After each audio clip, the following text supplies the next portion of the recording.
Halo guys, kembali lagi bersama saya Kael dari Mitra Siswa, dan kali ini kita masuk ke tes akademik Bintara Polri untuk pembahasan bahasa Inggris bagian 2. Nah, di video kali ini kita akan bahas soal nomor 11 sampai dengan soal nomor 20. Buat teman-teman yang belum nonton bagian 1, disarankan untuk nonton yang bagian 1 dulu ya guys.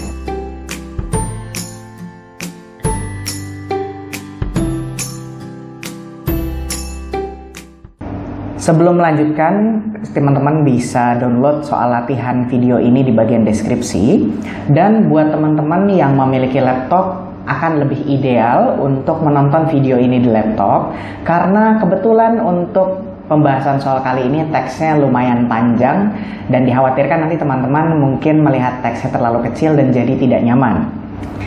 Dan teman-teman disarankan untuk mengerjakan soal terlebih dahulu, lalu bisa melihat video ini untuk melihat pembahasan dan mengoreksi apakah jawaban teman-teman sudah sesuai atau belum.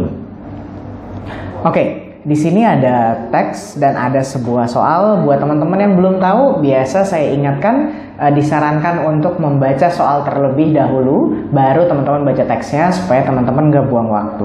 Oke, who is Mega to Mrs. Anita? Jadi Mega ini siapa sih untuk bagi si Mrs. Anita? Jadi misalkan saya sama Mrs. Anita, pertanyaannya adalah saya itu siapanya Mrs. Anita. Nah, kalau di sini sama Mega ini siapanya Mrs. Anita. Nah, kita lihat. I would like to inform you. Kita langsung baca dari sini. That I am resigning from my position as marketing supervisor for PT Nusantara, effective 1st May 2018 because I have to continue my studies abroad. Saya ingin memberitahukan Anda bahwa saya resign atau mengundurkan diri dari posisi saya sebagai supervisor marketing untuk PT Nusantara, efektif 1 Mei 2018. Karena saya harus melanjutkan studi atau pendidikan di luar, abroad kan. Nah, thank you for the support. Terima kasih atas dukungan and opportunities dan kesempatan that you have provided me during the last 2 years, yang telah kamu berikan kepada saya selama 2 tahun terakhir. I have truly enjoyed my tenure with PT Nusantara. Saya sangat menikmati pengalaman atau pengalaman kerja, intinya seperti itu, di PT Nusantara. And am more than grateful, dan lebih dari bersyukur atau lebih dari senang ya, for the encouragement, untuk encouragement atau dukungan ya, atau dorongan, encouragement you have given me in pursuing my professional and personal growth objective, yang telah kamu berikan kepada saya dalam mengejar professional and personal growth objective. Di sini maksudnya target perkembangan personal dan profesional. If I can be of any assistance during this transition in order to facilitate the job passing of my responsibilities to my successor, please let me know. Apabila saya bisa membantu selama transisi ini untuk memfasilitasi pengoperan kerja ya ke para penerus saya atau ke pengganti saya, please let me know. Tolong beritahu saya. You can reach me on my email. Kamu bisa menghubungi saya di email saya blablabla@yahoo.co.id or my mobile phone, atau di nomor HP saya sekian. I would be glad to help whenever I can. Saya akan senang membantu kapanpun saya bisa. Simple. Jadi Mega ini kan terlihat nih yang mengirim surat, sincerely Mega. Berarti Mega mengirim surat ke Mrs. Anita Liana Dewi. Nah, suratnya isinya pengunduran diri. Ya, kalau Mega mengundurkan diri terus ngasih surat ke Mrs. Anita, udah jelas dong, gak mungkin dia bos, gak mungkin dia sekedar teman, gak mungkin dia klien, dan gak mungkin dia teman menulis. Pasti dia adalah staff, karena dia mengundurkan diri dan dia ngasih surat ke atasannya gitu. Next ke nomor 12. What is the sender's expectation through the letter? Apa sih ekspektasi si pengirim saat dia mengirimkan surat ini.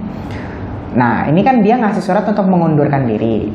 Ya pasti dong kalau kita udah ngasih surat untuk ngundurin diri, ekspektasi kita adalah ya di-approve surat pengunduran dirinya.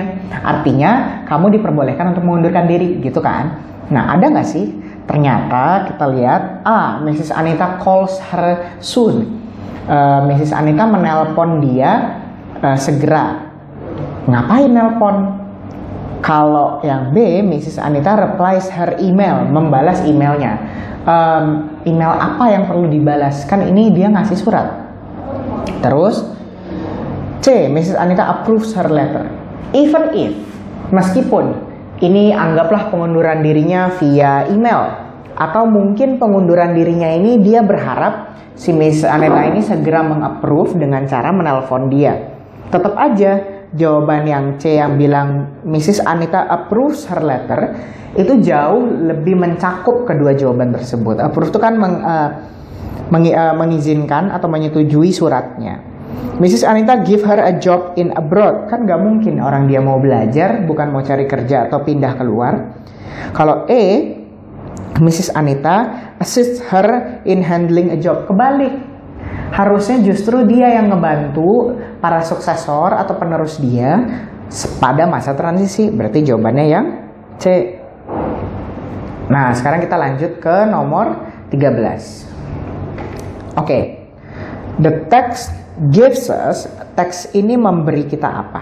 Kita cek paling atas itu ada these easy steps serve as a simple guide to use a pressure cooker.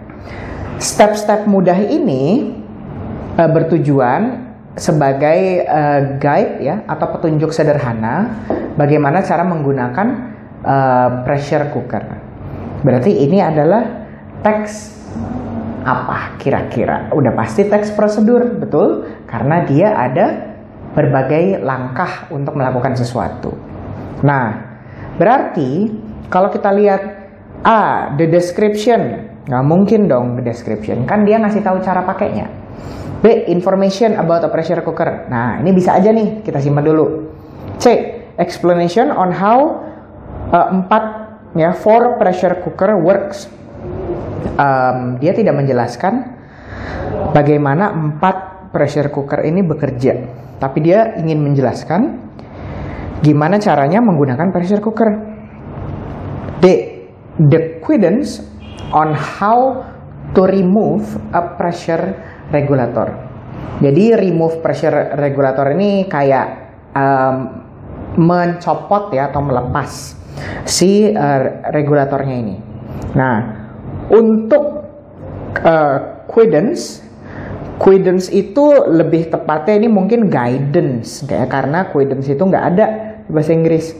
Nah, kalau the guidance on how to remove pressure regulator mungkin itu salah satunya ada di teksnya, tapi kan bukan cuma itu doang. Karena sama aja kayak misalkan kita pasang regulator di gas. Itu kan satu step doang. Belum kita harus kunci regulatornya misalkan, terus kita harus tekan kompornya terus diputar supaya nyala and stuff. Jadi nggak cocok. Kalau yang E, the instruction on how to cook using a pressure cooker, instruksi bagaimana memasak menggunakan pressure cooker. Nah, ini lebih cocok karena memang dia adalah bentuk instruksi. Nah, berarti jawabannya yang E ya guys. Langsung aja. Sekarang kita next ke nomor 14. What should we do initially? Apa sih yang harus kita lakukan pertama? Kita lihat. 1. Check the recipe for a specific cooking method and cooking time.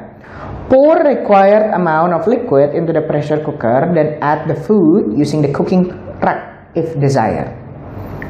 A. Place the food on the cooking rack. Ini dia bilang, use the cooking rack if desired. Apabila diinginkan, silahkan pakai racknya. Tapi kan di sini bilang place the food on the cooking rack. Jadi ini bukan suatu hal yang wajib. B. Pour water into the pressure cooker. Pour required amount of liquid. Betul. Oke, kita simpan dulu. C. Add the food in the pressure cooker. Ini sama dengan yang A ya, mirip-mirip. Tapi yang C ini lebih cocok karena dia nggak pakai rak. Jadi kita simpan dulu. D. Check the fan pipe unclog, nggak ada ya di instruksi nomor 1. A, learn the recipe that we want to practice. Nah, jadi antara B, C, dan E. Jawaban yang paling tepat itu yang E, teman-teman. Kenapa? Karena kalimat pertamanya aja lihat. Check the recipe for a specific cooking method and cooking time. Berarti belajar dulu, cek resepnya untuk metode spesifik atau waktu yang dibutuhkan untuk memasak. Baru habis itu tuang air, habis tuang air baru kita taruh makanannya. Berarti jawabannya yang E ya, teman-teman. Next, kita ke nomor 15. Nah, what will happen if you place the pressure regulator insecurely on the fan pipe? Apa yang akan terjadi kalau kita meletakkan si pressure regulator atau regulator tekanannya secara tidak rapat atau tidak aman di pipa ventilasinya ini? Nah, kita cek ini ada di bagian mana. Yang nomor 2 stepnya, hold the cover up to light and cook through the look through the fan pipe to make certain it is open and unclogged. Then place the cover on the pressure cooker and close securely. The cover handle should be directly above the body handle. Step ketiga, place the pressure regulator firmly on the fan pipe. Heat the pressure cooker until the pressure regulator begins to rock slowly. Adjust the heat to maintain a slow, steady cooking motion. Cooking time begins at this point. Nah, kita lihat nomor 4, cook for the length of time specified in the recipe. Then reduce the pressure as specified. When the recipe states let the pressure drop of its own accord, set the cooker aside to cool. When the recipe states cool the cooker at once, cool immediately under a water faucet or by pouring cold water over it. Pressure is completely reduced when the air fan cover lock has dropped. Remove the pressure regulator, then remove the pressure cooker cover and serve the food. Nah, kalau kita lihat jawabannya itu lebih cocok ke yang D nggak sih teman-teman? The cooking time will take longer. Kenapa? Karena kita lihat pilihan D itu kan artinya waktu memasak jadi lebih lama. Kita lihat di situ, jika panci atau regulator tekanan tidak tertutup sempurna, proses memasak akan membutuhkan waktu yang lebih lama. Itu kita bisa lihat ada di bagian 3 dan 4 guys. Dimana bagian ketiga bilang, place the pressure regulator firmly on the fan pipe. Heat the pressure cooker until the pressure regulator begins to cook slowly. Adjust the heat to maintain a slow, steady cooking motion. Cooking time begins at this point. Jadi waktu memasak dimulai pada saat kita udah pasang regulator, udah adjust, sesuaikan panasnya untuk slow cooking misalkan, baru kan waktunya dimulai. Nah, apabila si yang namanya pressure regulator ini kan regulator tekanan. Kalau kita nggak rapat, artinya kan tekanan itu akan bocor, teman-teman. Nah, this is just basic common sense ya. Pada saat tekanannya itu bocor, maka kemungkinan besar suhu atau tekanan yang ada di dalam situ akan sama dengan yang seharusnya nggak? Nggak kan? Itu sebabnya ada indikator kan, cooking time begins at this point. Nah, maksudnya adalah kalau kita pasang nggak rapat dan cooking time-nya sudah dimulai, sedangkan di dalam kondisi suhu atau tekanan yang nggak sama, maka kemungkinan besar waktu masaknya akan jauh lebih lama. Dari why jawabannya lebih cocok ke yang D. Kalau yang food will be uncooked, nggak juga, cuman lebih lama aja. Kalau food will be more delicious, ini lagi kenapa bisa makanan yang lebih enak pada saat kita salah prosedur. C, the cooking time will be shorter. Nggak mungkin lebih cepat, karena bahkan pressure, tekanannya atau suhunya, itu nggak akan sesuai dengan apa yang kita mau. Kalau pressure cooker will be broken, di sini nggak ada keterangan tentang apakah dia akan rusak atau enggak. Karena indikasinya cuma cooking time begins at this point, maka kita lebih cocok dan lebih aman untuk jawab yang D. Oke, lanjut ke nomor 16. Nah, ini ada teks, kita langsung aja ke soal. What was the conflict of the story? Jadi konflik dari cerita tersebut tuh apa sih? Itu kan yang ditanyakan. Kita baca, Sam was a rich man. He desired to have lots and lots of money and never hesitated to cheat others to make money. He also never wished to share anything with others. He paid very low wage to his servant. Sam ini orang kaya, tadinya kaya, dan dia ini ingin punya banyak uang, tidak pernah ragu untuk mencurangi orang lain untuk mendapatkan uang. Dia juga tidak pernah membagi apapun untuk orang lain, dan dia juga membayar para budak-budaknya atau servannya, pelayannya dengan gaji yang sangat murah. One day, a small bag that belonged to Sam was missing. Suatu hari, tas kecilnya punya Sam ini hilang. The bag had 50 gold coins. Tasnya isinya 50 koin emas. He searched for it. Dia mencari tapi nggak bisa menemukannya. Sam's friend and neighbors also joined in the search. Temannya Sam dan tetangganya juga bantu mencari. But all their efforts were in vain. Akhirnya semua usahanya percuma, kayaknya nih nggak ketemu deh. Nah, after a couple of days, setelah beberapa hari, the 10-year-old daughter of a man working for Sam found the bag. Setelah beberapa hari, anak perempuan berumur 10 tahun, anak perempuan ini adalah anak dari seseorang yang bekerja untuk Sam, menemukan tasnya. Dia memberitahu ayahnya tentang itu, dan ayahnya mengidentifikasi tas tersebut as one that was missing, sebagai tas yang hilang. Nah, and immediately decide to take it to his master. Akhirnya memutuskan untuk cepat harus dibawa ke si Sam ini. He gave it to Sam and asked him to check whether the bag had 50 gold coins. Ditanya, ini tasnya, coba dicek, bener nggak ada 50 koin emas? Sam was exultant to get the coins back. Intinya dia senang, dia nggak sabar untuk mendapatkan koin itu kembali. Tapi dia memutuskan untuk licik, main curang.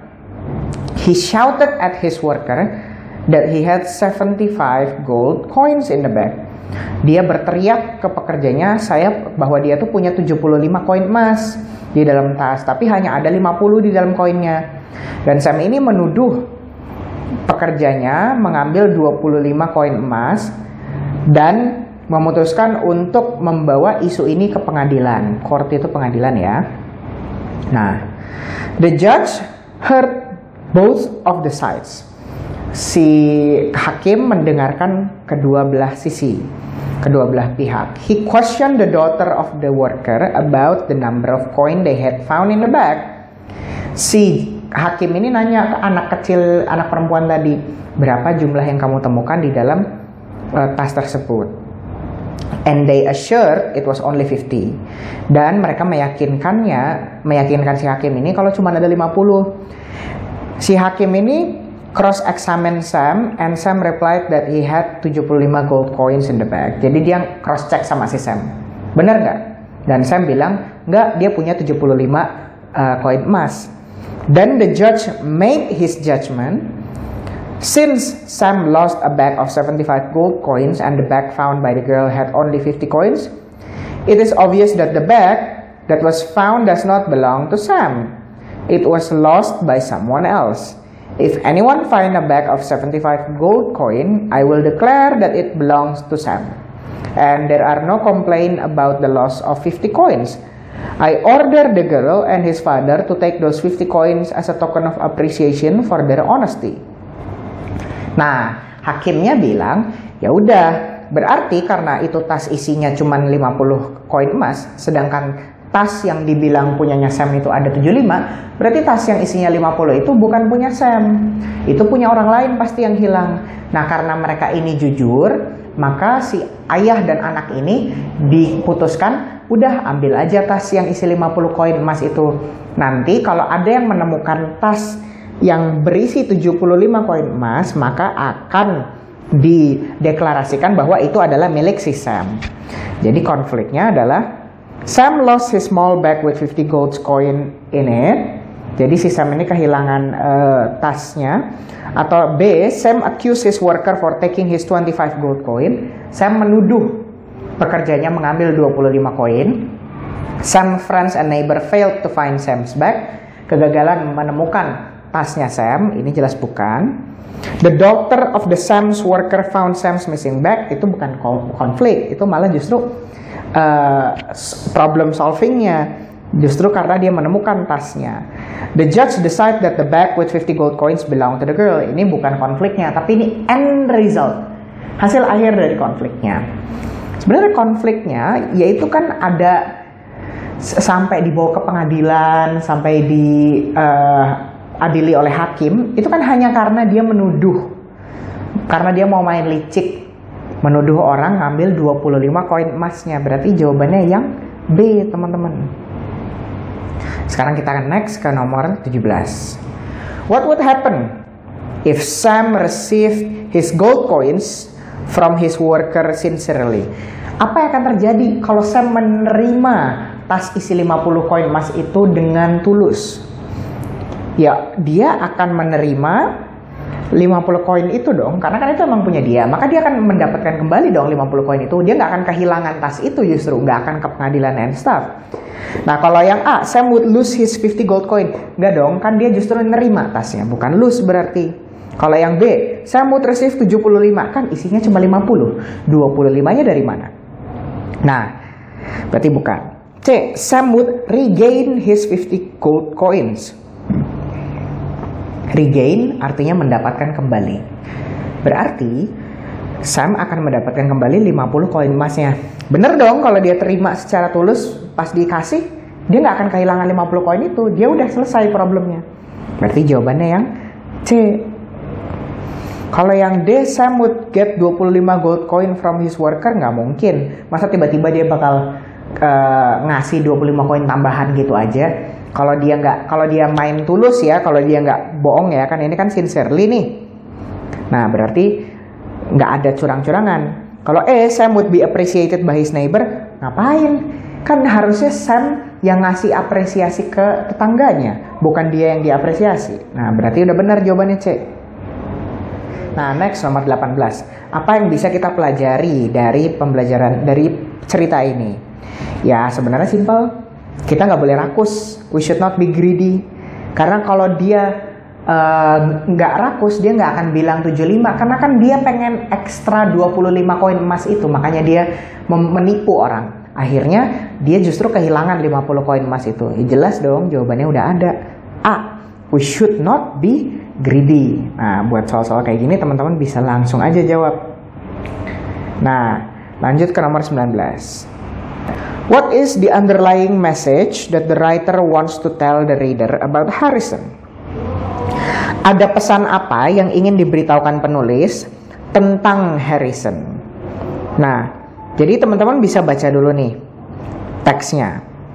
Tapi kita lihat aja, teks ini tuh sebenarnya tentang seorang penemu, ya kan? Bernama John Harrison. Was a carpenter and watchmaker. He invented, dia menemukan the marine chronometer, which enabled a ship to accurately know its longitude at sea, position on east-west axis. His invention was critical in the development of long-distance seafaring, which was very important in the 18th century. Jadi dia menemukan sesuatu. John Harrison ini adalah carpenter and watchmaker. Nah, beberapa kesulitan yang dialami itu kan hasil karyanya ini. Model yang H2 ada kan? Itu ada dan H3 tidak berhasil. Serta parlemen itu 2 kali menahan penghargaannya. Jadi kita bisa lihat nih. His next model H2 dan H3 were never entirely successful. Pada akhirnya gagal si H2 sama H3. Terus abis itu parlemen juga menahan penemuannya tersebut. Nah, pada akhirnya Ia mendapatkan penghargaan dan karyanya menjadi terkenal. Tapi itu tidak langsung. Karena pada saat dia bilang, the Parliament Board kept back the prize. Nih. Hadiahnya justru ditahan, bukannya langsung dikasih. Terus abis itu, maka pesan yang disampaikan itu kan pada dasarnya gini. Dia menemukan H1, dia menemukan H2 dan H3. Terus setelah dia menemukan H4 yang sukses, hadiahnya ditahan, arguing that it might have been due to good luck. Jadi parlemennya bilang kayak, ya mungkin kamu H4 ini sukses ya karena hoki aja. Wow, tuduhan yang luar biasa. Terus habis itu, Harrison had to do other trial, and in the meantime came up with a second sea watch H5. Jadi dia bahkan terus bikin lagi, yaitu H5 yang it proved reliable. But Parliament withheld the full price, masih ditahan lagi. Udah bikin lagi H5 yang terbukti bisa diandalkan, reliable itu bisa diandalkan. Tapi parlemennya justru menahan hadiah penuhnya. Enlisting the help of the King George III, Harrison was eventually awarded 8.750 euro, man. Mantap nggak tuh? Jadi setelah mendapatkan bantuan dari King George ketiga, baru tuh turun akhirnya dana hadiahnya. Harrison's life work had been completed after years of hard work on improving the design. Ini kan, years of hard work. Kalau kita lihat, Harrison was a famous person, maybe. Harrison made several invention, ya ada H1 sampai H5. Harrison helped the other inventors. Harrison was one of great inventors. Harrison worked hard for his invention. Coba kita lihat betapa banyaknya kesulitan yang dialamin. Dari H1, H2, H3, H4, H5 ditahan 2 kali. Dan ada implikasi after years of hard work. Kalau teman-teman udah baca teksnya, teman-teman bisa pause dulu video ini untuk baca teksnya. Tenang aja. Nah, kalau teman-teman udah baca teksnya, teman-teman akan sadari jawaban yang paling cocok itu adalah yang E.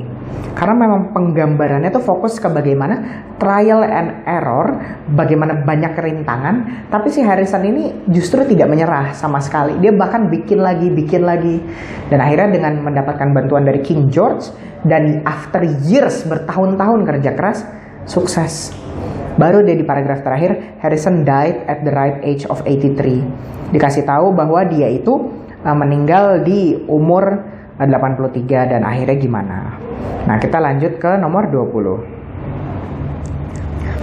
What is the third paragraph about? Nah, third paragraph 1, 2, 3. Nah, kita lihat, his invention was to develop a clock able to tolerate fluctuation. Dia ingin bikin jam yang bisa mentoleransi fluktuasi temperatur dan tekanan udara, air pressure, and could keep very exact time for a long time, dan bisa menjaga waktu yang akurat untuk waktu yang lama. It took Harrison 5 years, 5 tahun to develop his first sea clock. Prototipe pertamanya H1 itu 5 tahun. Setelah itu, over the next few years, he built different version. Beberapa tahun kemudian dia membangun beberapa versi yang berbeda, improving on the design, desainnya diperbaiki. Next modelnya H2 dan H3 nggak sukses banget. Dan tahun 1750-an, sekitar 1750-an, Harrison abandoned his sea clock and started working on smaller sea watch. Dan akhirnya dia meninggalkan sea clocknya dan mengerjakan smaller sea watch, jadi jam laut yang lebih kecil. Nah, ini lebih cocok dideskripsikan sebagai early invention gak sih? Harrison's early invention. Karena kan ini awal-awal dia mau invensi, mau ciptain apa sih? Terus H1, terus H2 dan H3. Nah, jadi cocok nih kalau jawabannya A. Kita cek yang lain. The use of Harrison's invention. Enggak. Memang dijelaskan dia mau bikin apa, tapi yang difokuskan tuh bukan nanti dia bisa apa aja, bisa dipakai buat apa dan di mana, tapi yang dijelaskan apa yang dia bikin. Berarti bukan B. C. The awards received by Harrison. Oh, awards bukan di paragraf ketiga, tapi paragraf keempat. D. The success of Harrison invention. Ini di paragraf keempat dikasih taunya. E. The improvement of Harrison's invention. Ini emang ada improvement. Tapi jawaban A itu Harrison's early invention juga bisa merepresentasikan perkembangan dari early invention dia. Jadi lebih cocok dan lebih aman untuk kita jawab yang A aja teman-teman. Nah, untuk pembahasan bagian 2 kita sampai di sini dulu. Jangan lupa kalau teman-teman belum nonton pembahasan bagian 1, silahkan ditonton dulu.